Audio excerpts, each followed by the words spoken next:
Welcome to Sachs Realty's Tuesday Night Podcast, where we talk about anything and everything real estate. Each week, we deliver expert information enabling you to make better informed decisions while keeping more money in your pocket. If you're interested in real estate, this is your show. Hey guys, thanks for joining us this evening. And tonight we're going to talk about, should you buy a home? I'm a real estate broker here in Maryland, and a lot of people, realtors may not agree with what I'm talking about, especially, we're commission-based. So obviously, if we don't sell a house, we don't make any money. But I think, guys, it is important that we talk about the facts, the elephant in the room. We've all heard the news of the overheated real estate market, and I want to dive into some of the facts tonight, not just with housing, but affordability and kind of like a state of our economy. And, I really want to talk to you first-time buyers tonight because, I want to talk to you as if I were, advising you like you were my kid or if you were my best friend. What would I say as a real estate professional, whether you should buy a house? And that's what we're going to talk about. In our videos, we have a lot of questions from buyers. Should I buy right now? Should I wait? What's the future looking like? We're going to talk about all that tonight. Yeah. We'll touch on inflation. We'll start there because, we hear, and guys, we're fed a lot of this stuff, right? And it's hard to get good news reporting. We're basically, sometimes I feel like we're told what they want us to know, and you can, pretty much come to your own conclusion. But really we see it, right? We hear this inflation. The Fed is raising interest rates. They want to lower inflation. It's been a runaway train for quite some time. And, we hear these things like we're at 6% or 8% inflation. And you and I both know that when we go to the grocery store, we fuel up. It seems a lot more expensive than that. Yeah. Transportation, traveling, airfare, it's all growing and the dollar amount just keeps on rising and rising. So what I'd like to do is take us to, and all these slides, everything we're going to show you will be in the show notes and the information below that you can reference it yourself. If we're going too fast, you want to go back, you want to look at something. But first I want to talk about inflation in general.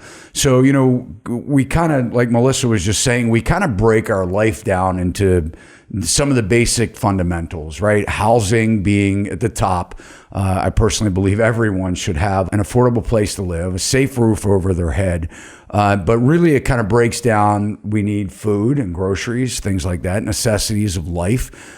Transportation, obviously we need to get to and from our jobs. A lot of people are working from home, but you still need to get out and about. We're feeling that at the pump.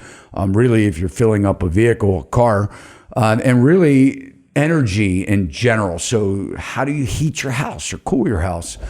So what we're looking at here is a recent 12-month percentage change based on the Consumer Price Index on the basic selected categories. Now, guys, when you go to and you hit this link, you can change some of the charts that you're looking at by accessing this drop down here.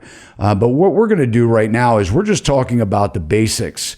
So when we're looking at all items in general, in the percentage of change year over year, this is where they're coming up with that 8.3% in all major categories. And then when we look at food, and you check out, this is a 9.4% change over this time last year. And this is based on April. May, we don't have the report yet, but I have a feeling it's going to be higher still. And then this is our energy. So our, all combined, our transportation costs, our energy to heat and cool our houses. So we're up 30.3 year over year. And then here in our final category, this is all items less food and energy. And basically we're at 6.2% year over year as of the end of April. That energy is really dramatic. And here in Maryland, we see it with our energy company, our local company. We've talked about the gas prices before, and it is really showing on that chart.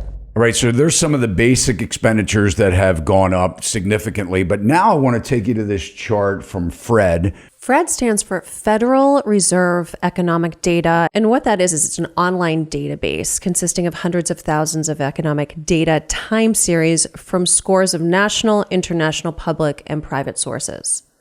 So as we look here, really dating back to the 1960s, this is really the median home prices and how they've gone up through the years. And as we said before, guys, and I get a lot of comments on our videos that talk about, house prices are never going to go down. So throughout the history of time, home prices actually do go down. As we look on this chart here with Fred, these gray columns are actually recessionary periods that we've experienced. And then, of course, we all remember the crash, the housing crash of 2008. And guys, a lot of people say this isn't the same time. And, I'm not trying to set off alarms, but what I am trying to say is we have to pay attention to where we are, because anytime our affordability is really questioned, whether we can afford the basics, the necessities of life, and we've experienced some of the high prices that we have to be concerned, number one, making sure that we have enough money in our savings account to withstand some type of recession. And number two, we would be kidding ourselves to think that in these all-time highs that we've experienced, not just with housing, but with the other basic necessities, that there isn't going to be some type of downturn. So let's just take a look here. If you just look at this kind of normal chart, like I said, we usually see some type of 3-4% increase year over year in housing prices. But when we get here really to Q1 of 2020, we really start to see things go nuts. Q2, and then really by the time we get to 22, end of first quarter of 22, the end of March, we see where the median house price is $428,700. Guys, this has gone up even still. Mm-hmm. And looking at that, we know that something's going to happen. We don't know when, but we can tell even just looking at that chart, we know it's going to happen at some point. Now, one of the things that we want to talk about are our jobs, because we're at historical low numbers as far as unemployment rate. And I was just reading an article this morning that talked about that there are 2 jobs for every 1 unemployed person. Now, guys, this is really important, because I read another article where they said in the last month, since the Fed raised the rate another 50 basis points, they're going to meet again here very soon to talk about doing it again. But what they were hoping is that they would be able to slow down the rate of inflation by raising what we can borrow money from the Fed. And of course, that instantly shook the housing market to where we're seeing now, if you get a mortgage today, you're more than 30% more expensive dollar for dollar in the same house than we were a year ago for that borrower, that home buyer. Just keep in mind, though the Fed rate doesn't directly impact the mortgage rate, there is a difference. It does impact the mortgage-backed securities, which is really adjusted by the confidence level of the people that are investing into home mortgages, that are giving basically behind the scenes, making this money available to you as a borrower. Those rates are going up because they expect the Fed to raise the rates more. And again, this is going to put even more pressure on affordability and these outrageous home prices that we're seeing. And we are seeing a slowdown. This is the trend, and this is what's happening and where we're going currently. So, Melissa, let's go ahead and look at this chart for our audience here. Mm-hmm. And guys, what we're looking at here, again from Fred, links below, this is historically the cost of a 30-year mortgage as far as the average interest rates dating back to the early 70s. Now, as you can see, guys, again, these columns, these gray columns that we're looking at, they reflect recessions from time to time. And this small column here was the recession when we first entered the pandemic in the beginning of 2020. But as you can see in the history of mortgages, we have never seen the interest rates as low as they were, even as low as 2.66% as reflected here in December 24th of 2020. Now, this has really fueled the high prices of homes. And I honestly, was hoping that, and I'm in the real estate business, why would you want the housing market to slow down? But I was honestly hoping that the Fed would have sort of pumped the brakes last year when they knew that house prices were getting unrealistic for the average borrower, especially now that they were planning on raising interest rates. So guys, here's where we are right now. So, I have buyers that have recently purchased and they're in the high fives. So, conventional finance just closed one 5.75% for 30 years. And they've been fluctuating up and down a little bit, but that's basically depends on how much money you're putting down, how good your credit is, and things like that. But the important thing is, guys, when you're looking online at Realtor.com and Zillow and things like that, and they're estimating your mortgage payments, if you look in the fine print, they're giving you those calculations based on you putting 20% down. And guys, as we go through here and we start looking at bank accounts, average bank accounts, how much people are saving, there aren't a whole lot of people that can afford to put down 20%. Just to give you an idea of that, if the average median price is $450,000, that means to put 20% down, you need $90,000 down, guys. And I know you may not be comfortable with commenting, how much you have in your bank account. But guys, I think if you're watching and you start thinking about your financial scenario, if you're like the majority of Americans here that are buying houses, guys, there aren't a whole lot of people that have that kind of money down. And just by looking at that chart, if you look at the history, these low rates are going to continue to rise. Yeah, I mean, they're just not practical. No. If you look back in the history, even where they are right now, I mean, to think that we're not going to go up in interest rates, guys, we would be fooling ourselves. Yeah. All right, now for my first-time buyers, I want to talk to you a little bit about your job situation, because the Fed's talking about raising rates again and kind of pumping the brakes on the economy. And they want to get the rate of inflation down to about 2% annual growth, not the out of control 6 and 8% that we're seeing in the overall economy. What this means is that you need to really think about your job and the stability of your job. And if we were to get into some type of a recession, are you in the type of position that is a little more recession proof? Because as we saw what happened in the pandemic, we saw hospitality really take a hit. And, so some of and you can search this yourself, Google search this, some of the jobs that are strong during recessions, and then some of the jobs that are weaker in the recession, some type of recession period. And again, not trying to set off any kind of alarms, but if you're looking to buy a house, look, you have to be smart about this and think, is my job at risk? The other thing I want to talk to you about is I know a lot of you over the last 12 months have been, headhunted. So you've had, other employers that are reaching out or headhunters that are reaching out saying, look, because the unemployment rate is so low, and this is why, they're really interested in recruiting people away from their existing jobs. And this is not the time, guys, to be switching jobs, because if we do go into any type of recession, usually a lot of the newer employees in a company actually get cut first. So we want to make sure that, you're really thinking about that. So exactly, Todd, what I'm doing, I'm advising, anyone I talk to, because this obviously is a hot topic and you talk about it with your friends and family, but to be very careful if you're planning on making the job switch, kind of really thinking about your future. Yeah, salaries have not kept up with the inflation rate in a lot of scenarios. And when the Fed's saying that there's now 2 jobs for every unemployed person, let's just take a look at this map of the U.S., because a lot of this, and again, this is the end of April, this is color coded because a lot of times we just have a tendency to want to just blanket it and say, we're at an all-time low unemployment rate, which we are, but we have to keep in consideration a lot of people exited the workforce. So, they're not included in those numbers.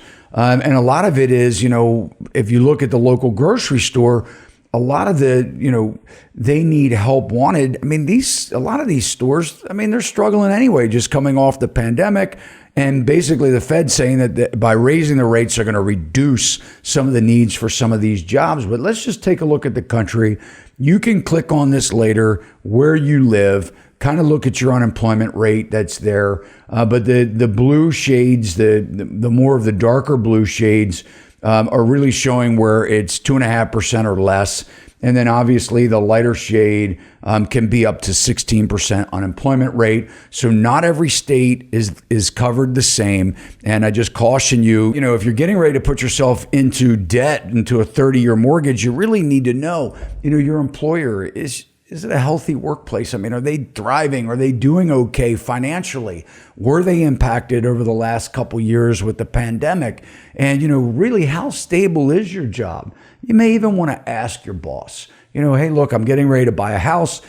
Is this, is my job secure? I don't want to jump into something like this, especially when you're paying at the top of the market. And by no means are we saying, if you're moving forward and you have a new job opportunity and you're moving to another state, by all means, if it feels good and things are checking out and it's awesome, move forward with it. But just have this in the back of your head. Think about it. Exactly. And Melissa, and you're right. I mean, hey guys, don't take everything that I'm saying for gospel. Don't, switch jobs, don't buy a house.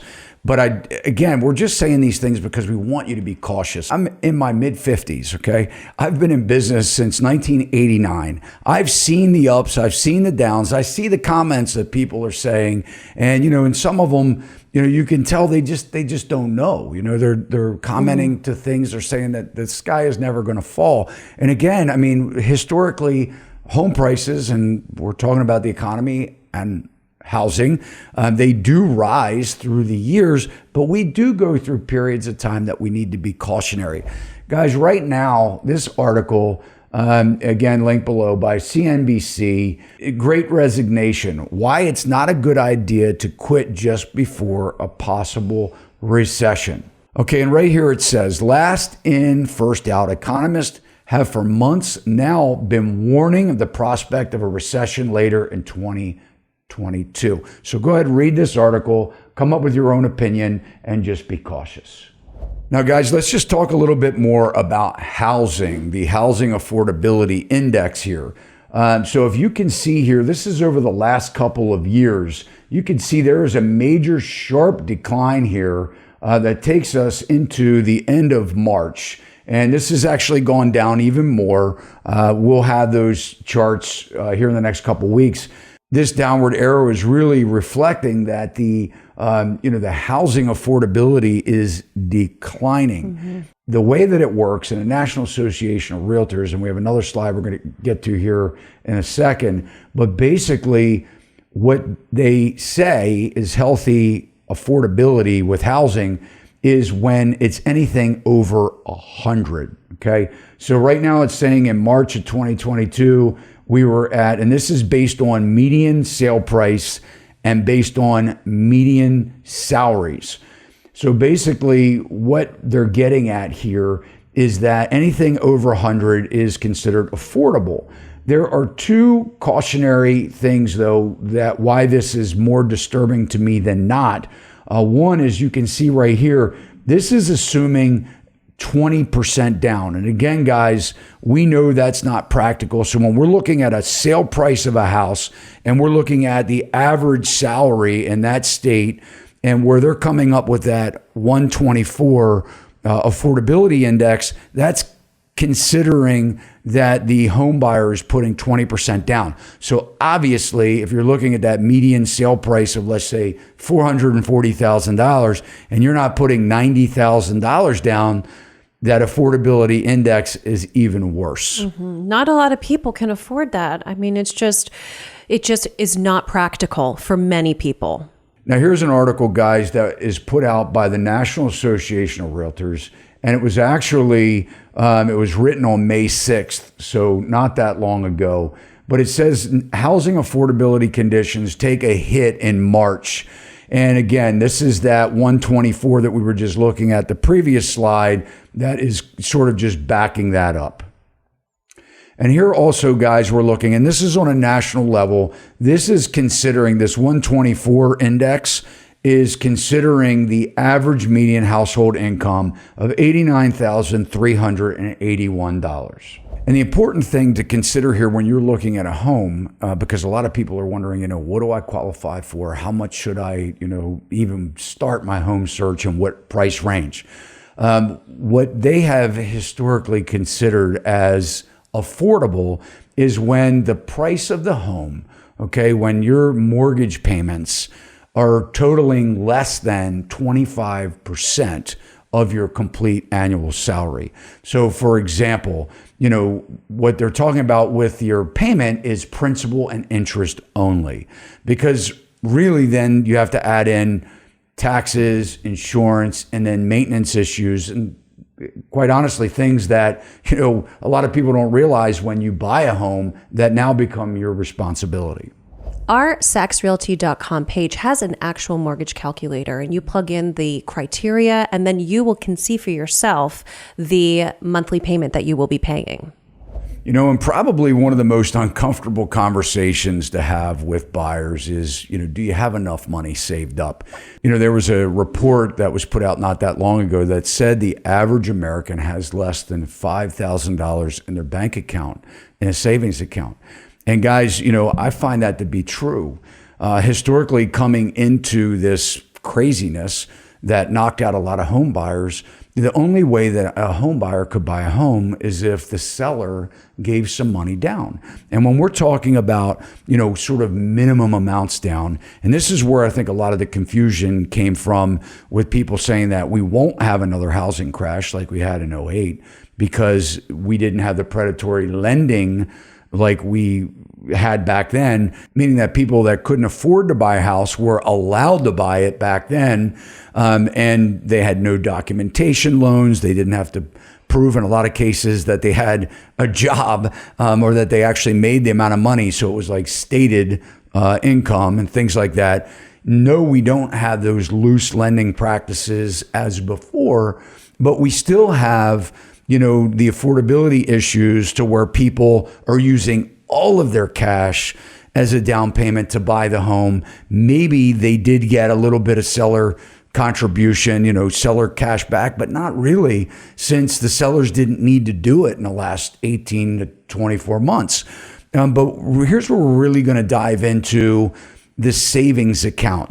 Are you able to save? When we're looking at median household income of right around $90,000 for a lot of times combined income, how much of that can you actually save? And this chart we're looking at here, guys, dates back to 1959, and it actually reflects how much somebody was able to save. The average person could save based on the amount of money that they made. And as you can see, right now we're going down. This arrow is going in the wrong direction. And it's interesting enough because through the pandemic, as controversial as this is, a lot of people are saying, gosh, we printed so much money. This shows to where we were actually in pretty decent shape. We were seeing where the Fed was kicking in $600 more in unemployment. It was actually rewarding people to not work. They weren't just paying people what they made, but I know people personally that took vacations. They rented Airbnbs for months at a time because they were laid off. They were making more money than they were at their jobs. And guys, what this did is it created a real problem getting people back. Now, I'm not trying to second guess what the government has done to try and save our economic outlook and our position, trying to save a crash. And we didn't know what was going to happen throughout this pandemic. At least I didn't know. But guys, when we look at this, look how much money people were saving. Here we are, April of 2020, 33.8% was personal savings rate, right? What people were packing away. Now, guys, it didn't take long. These are some hits, I guess, at about the same time as the stimulus checks came out. But look at where we are now, guys, quickly declining. We're spending more money, more of our savings account, depleting our cash, and really things are looking a lot different than they did through the pandemic. And that huge spike, we couldn't do anything. I mean, we were in our homes, we were stuck, we couldn't do anything. So that's when you're planning, that's when you're booking your vacations. And as you can see, the savings, it's going down. Yeah, we were quick to jump back on the spending. Oh, yes. Right. And another point, guys, I want to bring out is, how, we talk about, things, and we've done videos in the past where we talk about, rent everything, own nothing and be happy, right? So when we talk about our younger people that are growing up now, we're renting more of everything. I mean, we don't own the music anymore. I mean, we pay for things like Spotify. Yep. So before we used to go out and buy albums, we would save up. Now we're continually spending. If you just think about your data, it's almost like having that couch that you're putting in a storage facility that you never use, but you pay for month after month after month. Now we're paying for our data, for our photos that we never look at again. So if you add up, I mean, the Starbucks line, paying $7 for a cup of coffee. So the question is, guys, are you able to sort of curb some of your spending to start saving like we did back in the day, right? You go, okay, here we go. We're going to listen to this guy in his mid-50s talk about the way it was back then. But guys, I'm telling you, you need to start saving money. So, something you might want to do is even lay out your whole budget, because people get rid of their cable TV, but then you've got Netflix and Hulu and, Amazon Prime. You add all these things up, and are you really saving? So just something to maybe keep track of. Exactly. So now let's just quickly go over a couple final things as we get ready to close here. But I want to talk about these additional costs, because a lot of you that are buying a house, you're forgetting that you have to spend more money than just your down payment and your closing costs. All right, so let's talk about some of these added costs. So when you're buying a home, you're going to get a home inspection. And I'm encouraging you, do not waive your right to a home inspection, because this is going to find out once you buy that home, and there's no guarantees, but at least it's going to give you an idea of what you're buying. And when you buy that home, what kind of costs you're going to be looking at coming up in the near future and down the road. Just to get a home inspection, the nationwide average just for the basic inspection is $300 to $500. That's right. And then you add on an appraisal. It's anywhere between $300 to $500, depending on where you live. Your minimum down payment is going to be 3.5%. And your buyer closing costs, it's pretty significant at 2 to 6% of the purchase price, again, depending where you live. Yeah, you're going to have to pay your first year of insurance premiums, going to be anywhere from $900 to $1,500. And then you're going to have to prorate your taxes. So, and a lot of times, depending on when the seller paid their taxes, you're going to have to reimburse them for any, months that you'll be living in there that they've already prepaid. And the big thing is, when you're buying a house, you want to find out, what are the average, the 12 months of energy costs? How much is the electric? How much is the heating? If it's gas, if it's natural gas. Here's an article by Associated Press that dates back of October of 2021. And the reason why this article is so important, guys, is because you don't have to worry about heating your house right now. But come wintertime, some of these costs go up significantly. And especially if you're heating the home with oil or natural gas, even propane gas. The other thing with gathering those bills is you also want to know how many people lived in the house that created those bills, because you may need to make some adjustments there. So after you put all these costs together, will you have any cash left over? That's the question. Yeah, I mean, the big thing is if you're buying a house right now, you may not even have a lawnmower. So you can, depending on what size the property you buy, you may be facing at $1,000, $1,500 just for a lawnmower. Oh, yeah. And then you got to look at your furnishings. Do you need a washer and dryer? This all adds up, and stuff to think about that you may not have already thought about. Other important things, guys, are appliances. So when you're moving in, that home inspection is going to tell you, how old those appliances are, if they're in working order. Does it come with a washer and dryer? You can spend a lot more money there. And, how's the roof, the heating and air system? Is there any rotted wood?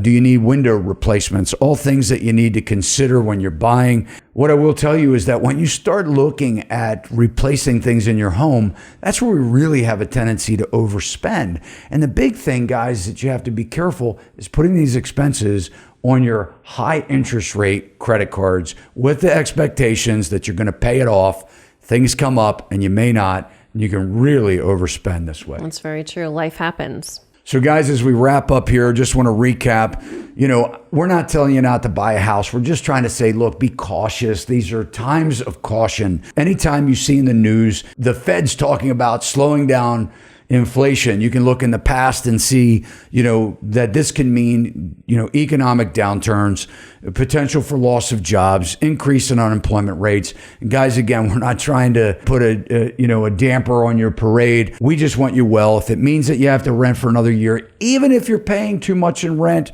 you may want to see where this market turns. Mm-hmm. Read, pay attention, listen, and look at the data and kind of make the decisions for yourself, but try to be guided on what you're doing. Right. We appreciate your time this evening. If you like this video, you can let Melissa and I know you do by hitting that thumbs up. Guys, we always appreciate you subscribing and hitting that alert bell. It lets you know every time we upload more real estate content just like this. Keep those comments and questions coming, and we'll see you next time. See you next time.